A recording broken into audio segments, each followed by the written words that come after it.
গুচ্ছ অভিযোগ আজকে মুখ্যমন্ত্রী মমতা বন্দ্যোপাধ্যায় করেছেন ইডির এই রেডকে সামনে রেখে। সরাসরি কেন্দ্রীয় এজেন্সি থেকে শুরু করে কেন্দ্রীয় স্বরাষ্ট্রমন্ত্রীকে নিশানা করেছেন। কি বলেছেন দেখুন। অপারেশনটা স্টার্ট করেছে ভোর 6টা থেকে, যখন অফিসে কেউ ছিলই না প্রায়, এবং তারা এসে আমাদের পার্টির সব ডেটা, সমস্ত ল্যাপটপ, সমস্ত আইফোন বা ফোনে যে সমস্ত স্ট্র্যাটেজি আছে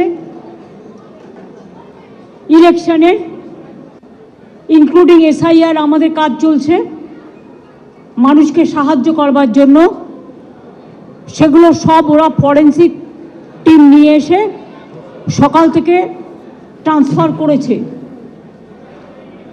আমি মনে করি এটা ক্রাইম। একটা পার্টি অফিসের, এটা প্রাইভেট অর্গানাইজেশন নয়। আপনারা সবাই জানেন আইপ্যাক আমাদের অল ইন্ডিয়া তৃণমূল কংগ্রেসের, এটা আমাদের অথরাইজড টিম, এবং সেই অথরাইজড টিমের কাছ থেকে সব কাগজ ছিনিয়ে নেওয়া, সব লুট করা, এবং কাগজ টেবিলগুলো পুরো ফাঁকা পড়ে রয়েছে। তার মানে সব কাগজপত্র এবার বলুন আবার নতুন করে তৈরি করতে গেলে ইলেকশন তো পেরিয়ে যাবে। এটা কি ওদের ঠিক হয়েছে? আমরা ইনকাম ট্যাক্স দিই, আমাদের ইলেক্টেড মেম্বার্স আছে, আমাদের অডিট হয়। যদি কোনো প্রয়োজন থাকতো ইডির, তারা ইনকাম ট্যাক্স থেকে কাগজ নিতেই পারতো। আমি এইটা হচ্ছে সেই সময়ের ছবি আপনারা দেখতে পাচ্ছেন। এইগুলো হচ্ছে সেই সমস্ত ফাইল যেটা মুখ্যমন্ত্রীর যারা নিরাপত্তা রক্ষীরা রয়েছেন তারা সল্টলেকে সেক্টর 5 অফিস থেকে তারা এই ফাইলগুলো নিয়ে আসেন। একদিকে যখন মুখ্যমন্ত্রী মমতা বন্দ্যোপাধ্যায় লাউডন স্ট্রিটে প্রতীক জৈনের বাড়িতে যখন থেকে বেরোচ্ছেন, অর্থাৎ এই ইডি রেড চলাকালীন তিনি প্রতীক জৈনের বাড়িতে গেলেন এবং তারপর ফাইল হাতে বেরোলেন। পাশাপাশি এইটা দেখতে পাচ্ছেন প্রচুর ফাইল দেখা যাচ্ছে, এটা গাড়িতে রাখা রয়েছে। মুখ্যমন্ত্রীর যারা নিরাপত্তা রক্ষীরা রয়েছেন তারা সল্টলেকে সেক্টর 5 অফিসে ইডির তল্লাশি চলাকালীন এই ফাইলগুলি তারা নিয়ে আসেন।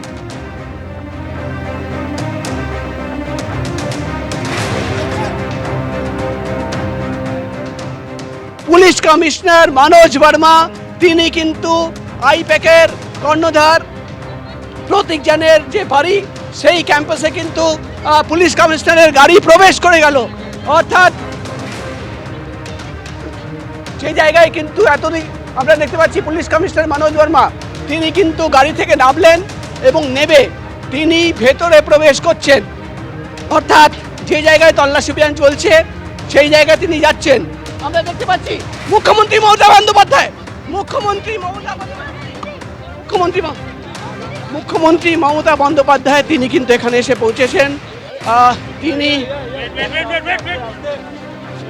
বাড়ির সামনে আমরা দেখতে পাচ্ছি মুখ্যমন্ত্রী মমতা বন্দ্যোপাধ্যায় তিনি কিন্তু প্রথমে পুলিশ কমিশনার, তারপর মুখ্যমন্ত্রী মমতা বন্দ্যোপাধ্যায় গাড়ি থেকে নামলেন এবং রাস্তায় গাড়ি থেকে নেবে তিনি হেঁটে হেঁটে ভেতরে প্রবেশ করছেন। কিন্তু আমরা দেখতে পাচ্ছি প্রথমে পুলিশ কমিশনার, এবার কিন্তু মুখ্যমন্ত্রী মমতা বন্দ্যোপাধ্যায় তিনি সেই বিল্ডিংয়ের ভেতরে প্রবেশ করে গেলেন। অর্থাৎ একদিকে যেমন ইডি অফিসাররা প্রায় 4 ঘন্টা ধরে, 4.5 ঘন্টা ধরে যেখানে তল্লাশি অভিযান চালাচ্ছেন, সেখানেই মুখ্যমন্ত্রী মমতা বন্দ্যোপাধ্যায় তিনি কিন্তু এসে পৌঁছলেন। পুলিশ কমিশনার পৌঁছানোর ঠিক 5 মিনিটের মধ্যে আমরা দেখতে পাচ্ছি সম্ভবত মুখ্যমন্ত্রী মমতা বন্দ্যোপাধ্যায় বেরোচ্ছেন।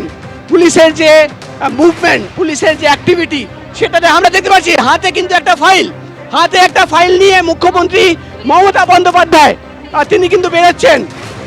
ভেতর প্রবেশ করার সময় কিন্তু মুখ্যমন্ত্রীর হাতে ফাইল ছিল না, বেরোনোর সময় হাতে কিন্তু একটা সবুজ রঙের গ্রিন ফাইল দেখতে পাচ্ছি, হাতে কিন্তু ফাইল ছিল না।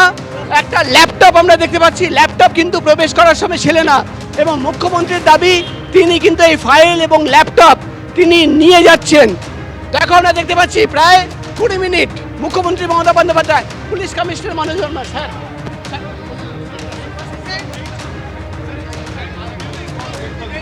আমরা দেখতে পাচ্ছি মুখ্যমন্ত্রী মমতা বন্দ্যোপাধ্যায় বেরিয়ে গেছেন, পুলিশ কমিশনার মনোজ বর্মা তিনি কিন্তু এই বিষয় নিয়ে কিছু বলতে চাননি, কিন্তু আমরা দেখতে পাচ্ছি মুখ্যমন্ত্রী মমতা বন্দ্যোপাধ্যায় তার যে বক্তব্য তিনি জানালেন যে ইডি অফিসাররা ক্যান্ডিডেটদের লিস্ট সংগ্রহ করার চেষ্টা করছে, পার্টির ইন্টারনাল কিছু তথ্য নেওয়ার চেষ্টা করছে এবং তিনি যেটা দাবি করলেন একটা ফাইল হাতে দেখিয়ে, তার দাবি যে তিনি এই ফাইল নিয়ে চলে যাচ্ছেন, হাতে কিন্তু একটা ল্যাপটপ ছিল, তিনি বললেন যে হার্ড ডিস্ক নিয়ে যাচ্ছেন। আর এরপরে একাধিক গুরুত্বপূর্ণ অভিযোগ মুখ্যমন্ত্রী মমতা বন্দ্যোপাধ্যায় করছেন। একেবারে প্রার্থী তালিকা হাতিয়ে নেওয়ার চেষ্টা হয়েছে, শুধু নয় সাংগঠনিক কাজকর্ম সংক্রান্ত তথ্য, আর্থিক লেনদেনের তথ্য হাতিয়ে নেওয়ার চেষ্টা হয়েছে, যেটা সম্পূর্ণ খারিজ করে দিয়েছে ইডি। শুধু তাই নয়, তাদের তদন্তে বাধা দেওয়ার চেষ্টা হচ্ছে, এই অভিযোগ তুলে কলকাতা হাইকোর্টে দ্বারস্থ হয়ে গেছে এনফোর্সমেন্ট ডিরেক্টরেট। আমি এইখানে একবার দেখাতে চাইবো মমতা বন্দ্যোপাধ্যায় এই ইডি রেড নিয়ে ঠিক কি অভিযোগ করলেন। অপারেশনটা স্টার্ট করেছে ভোর 6টা থেকে, যখন অফিসে কেউ ছিলই না প্রায়, এবং তারা এসে আমাদের পার্টির সব ডেটা, সমস্ত ল্যাপটপ, সমস্ত আইফোন বা ফোনে যে সমস্ত স্ট্র্যাটেজি আছে ইলেকশনের, ইনক্লুডিং এসআইআর, আমাদের কাজ চলছে মানুষকে সাহায্য করবার জন্য, সেগুলো সব ওরা ফরেন্সিক টিম নিয়ে এসে সকাল থেকে ট্রান্সফার করেছে। আমি মনে করি এটা ক্রাইম। একটা পার্টি অফিসের, এটা প্রাইভেট অর্গানাইজেশন নয়। আপনারা সবাই জানেন আইপ্যাক আমাদের অল ইন্ডিয়া তৃণমূল কংগ্রেসের, এটা আমাদের অথরাইজড টিম, এবং সেই অথরাইজড টিমের কাছ থেকে সব কাগজ ছিনিয়ে নেওয়া, সব লুট করা, এবং কাগজ টেবিলগুলো পুরো ফাঁকা পড়ে রয়েছে। তার মানে সব কাগজপত্র এবার বলুন আবার নতুন করে তৈরি করতে গেলে ইলেকশন তো পেরিয়ে যাবে। এটা কি ওদের ঠিক হয়েছে? আমরা ইনকাম ট্যাক্স দিই, আমাদের ইলেক্টেড মেম্বার্স আছে, আমাদের অডিট হয়। যদি কোনো প্রয়োজন থাকতো ইডির, তারা ইনকাম ট্যাক্স থেকে কাগজ নিতেই পারতো। এবিপি আনন্দ, এগিয়ে থাকে, এগিয়ে রাখে।